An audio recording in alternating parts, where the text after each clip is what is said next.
Journey, the delightful and serene game from ThatGameCompany, has finally made its way over to the PC. While we were busy in the time before, during, and after E3 2019, the game silently released onto PC, and more specifically the Epic Games Store on June 6th. To discuss this port, I'm joined by my friend and colleague John Linneman, who has a long history with this game, covering that PS3 to PS4 conversion back in 2015 upon its release. How you doing there, John? Wow, has it really been that long, 2015? I'm doing pretty good, but it's, I'm feeling older every day. Just as this game is as well. Back then, that PS3 to PS4 conversion that you covered was done by Tricky Pixels, and what do you really remember of that port, basically, back then? What were the improvements? Yeah, obviously it has been a little bit, but, the main thing for me with that port was the bump in frame rate to 60 frames per second, and the increase in resolution from the native 720p of PS3 up to 1080p. So on the surface, it was a really nice conversion in that sense, because it was more fluid to play and it looked nice, but there were a surprising number of strange, subtle changes to the visuals on display. So the game was built using the Fire engine, I believe. Yeah. They made a lot of very specific, very careful design choices in terms of how effects were rendered on PlayStation 3, I feel. The way the sand worked, the way all the different effects worked, the motion blur.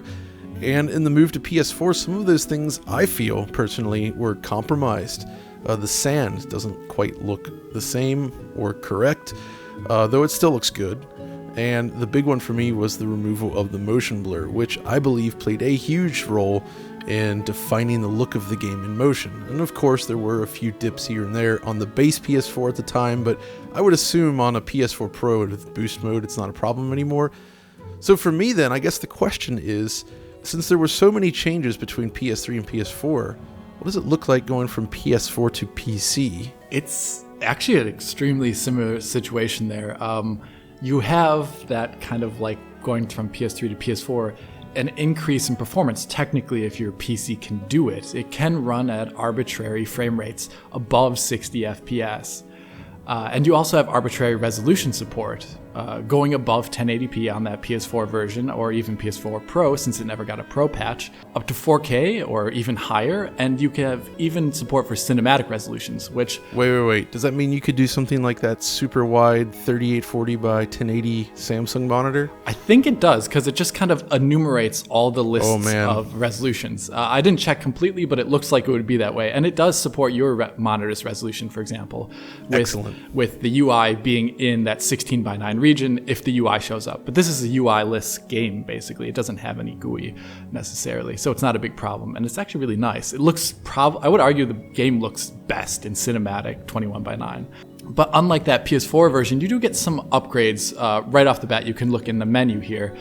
You have the ability to enable and turn on FXAA, whereas the PS4 original version at 1080p had a very lackluster AA solution.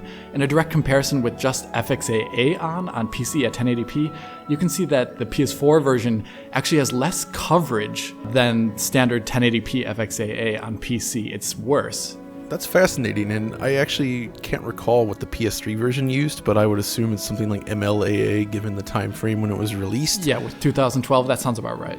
Yeah, I do recall being disappointed with the AA solution on PS4 as well, so it's nice to hear that it is improved on the PC. Yeah, and that's just FXAA. If you use MSAA, since this is a forward-rendered Fire engine game, the MSAA really helps a lot of those edges to keep them from kind of dancing around as you move the camera, or for tiny geometric details in the distance, keeping them perfectly rounded instead of just jagging out. And it looks really, really good. The only thing is, the only kind of leftovers from that PS4 version are the quality of certain transparency effects or post-processing. So things like depth of field or bloom are still of a lower internal resolution. So that's the source, or specular aliasing are the source of kind of jaggies in this game, regardless of resolution, which is not a big deal, but it would have been nice to see options to increase the resolution of those things. Okay, so how about things like the sand rendering and the motion blur, which were both changed and or removed from the PS4 version? There's much to my chagrin and much to my disappointment, there's no per object blur. It would have looked so good at like 120 FPS in this game, but alas, it's not there. And the sand is just different looking again. You have the ability to scale both the quality of the dunes and the quality of the sand itself, which the dunes are basically the ridges of the sand, and the sand quality option controls that surface, that sparkly sheen of individual grains of sand. And going from ultra to low for the dunes basically increases how many dunes you see, how kind of geometrically deformed the ground is. And none of these options align with that as found on the PS4. That's super weird, actually. So every version of this game changes the way the sand looks, but then again, each of them was handled by a different conversion house or person. Yeah, this is done by Annapurna, I think, the publisher. We don't know who handled the port necessarily, but it's probably someone else different at this point in time. So the dunes look different based upon your choosing from ultra to low. At the same time, I prefer the way ultra looks in comparison to the PS4 version. Then you go to the sand option, and that increases or decreases the size of the grains of sand, ultra being, pixel tiny or even smaller than a pixel size grains of sand, and low being larger, more PS3 looking, I would argue, kind of size of the grains of sand. And that makes the game look more sparkly in motion. At the same time, it aliases more often. So basically, you're getting a different looking type of sand than the PS4 version. Whether it necessarily looks better, other than, I would say, Ultra Dune setting, it's hard to say. It just looks different. That's fascinating. So what else we have going on here? Like, typical of any PC version, I guess, I'm always curious, how does it handle full screen / windowed / borderless windowed in various resolutions and refresh rates? Yeah, so this is kind of where I'm just going to complain for a bit. I do think this is a pretty okay port. I like that it scales above the PS4 version, even though it looks kind of different. But at the same time, rendering resolution is handled in a way that I don't really like. You have options for windowed and full screen, but full screen is basically borderless window that takes over the resolution of your desktop and scales within that container. So if you have 1080p selected for the game but have a 4K desktop, the game will internally scale that back up to 4K. And it scales in a weird way that makes pixels look fat, and I really don't like that. And also that means that if you want to choose a refresh rate that is different than your desktop, I guess I would say an aspect ratio different than your desktop, you can't do that without changing your desktop resolution as well. I hate that. And I don't like that at all. I like it when games enumerate all the options for you in a list that you can choose from. Right. At the same time, you have options that are missing that I think any game really should have. If you have a controller, there's no ability to invert the controls in this game in the menu. Really? And you know what? That's probably true of the original version as well. I can't quite remember, but that seems like something that would be there.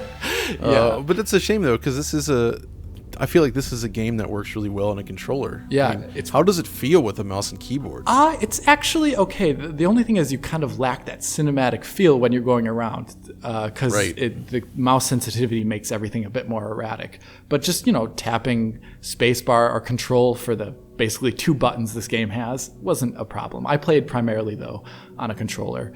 And then you have the kind of lackluster quality options. The biggest one that anyone should actually care about is Msaa.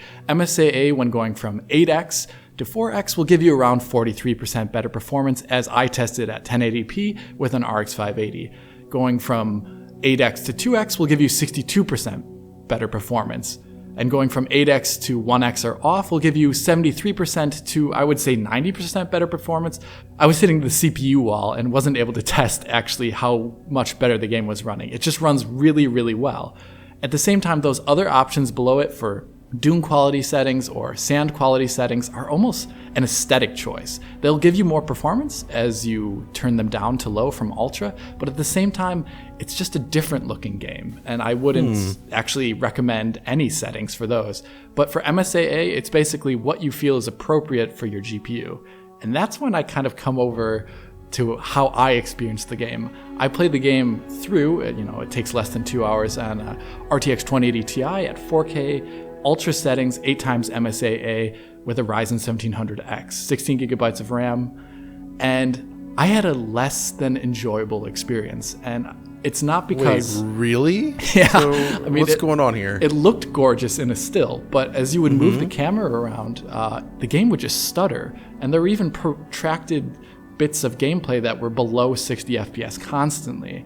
And it's not because of the RTX 2080 Ti, which was basically doing nothing even with 4K 8x Msaa. It's just the Ryzen could not keep up. Even if you unlock the frame rate and let the game soar up to 120 FPS or more, which it really can't even do on the Ryzen, it still stutters around when you move the camera. Wait. So this is a game that runs at 60 frames per second on a Jaguar core and a PS4. And you're telling me that your Ryzen CPU is struggling to get, or it drops below 60 at points? Yeah, it really does. And then That's so weird. I moved over to the PS4 and it just felt so much better. And then I moved over to the Core i5, unlocked the frame rate to above, 120 FPS, and it just soared and it felt so good to play. So it's really disappointing to see another game kind of like Heavy Rain before this that has weird Ryzen stuttery performance issues. See, this is why I'm glad you're testing the Ryzen CPU sort of in your main rig, as this is important information. And it's, these CPUs are often quite good at a lot of tasks, but we have encountered these strange situations where it's just not up to par. And it sounds like for such a short game, was this your first time playing through it? It was my first time playing through it in total. So that's kind of really disappointing. A shame then. Like your experience was kind of ruined by Ryzen. Yeah, that's basically how it was. If I did play on that Core i5 machine though, switching off between an RX 580 and a GTX 1060, both at ultra settings, 4x Msaa, can play at 1080p perfectly, hitting 60 FPS. At 1440p, the RX 580 can drop a few frames in this test suite that I made up. And then at 4K, both GPUs, at least with 4x Msaa, were not capable of keeping 60 FPS, with the GTX 1060 running about 10 frames faster at around 50 FPS, while the RX 580 was at 40. But that's when I discovered a problem, and the fact that the game, when it's below 60 FPS, it actually slows down the gameplay. And I noticed it because the benchmark I made was actually not completing if it was below 60 FPS. So that's a problem. The game runs fine, normal game speed above 60, but below 60 it starts slowing down. That's really weird, actually. So the game logic is somehow partially tied to that, but only under 60 in a way. Yeah, I mean, I did the same benchmark run at 120 FPS and it completed in the same time as 60, unlike below 60. So if you cap it at 30 frames per second, what happens? That's the funny thing. It doesn't happen all the time. When I locked the game to 30 FPS externally, it still actually ran at proper speed. So I have no idea what causes this when it does happen. That's unbelievable. Wow. Yeah, so that's kind of it in the end. It's a different looking game. It'll run better if you're on an Intel machine at least, and it can look better. But the options are a bit lacking and weird because there's not a clear-cut, better look, I would say, for some of them, like concerning sand and the dune quality. For me then, I guess the weirdest thing about this, now Journey's on 3 platforms, it does at least kind of feel like the game is great and interesting still on all of them. Yeah. Like even if you go back and play it on PS3, like it's still going to be an awesome time there. Still a great game as long as you're not playing it on a Ryzen machine. Yeah, well, I mean, that is one line we've heard far too often as of late. Yeah, but I guess that's about it for this video. This is a short little one covering a game that we didn't have the time to cover back around E3. So if you did like this video though, hit that like button and subscribe to the channel. If you're already a subscriber, well, please consider that little bell in the corner to be informed as soon as Digital Foundry posts a video. If you want to talk to John or me about Journey or the Fire Engine, well, write a comment below or follow us on Twitter. And as always, this is Alex, bidding you farewell und auf Wiedersehen. And John signing off.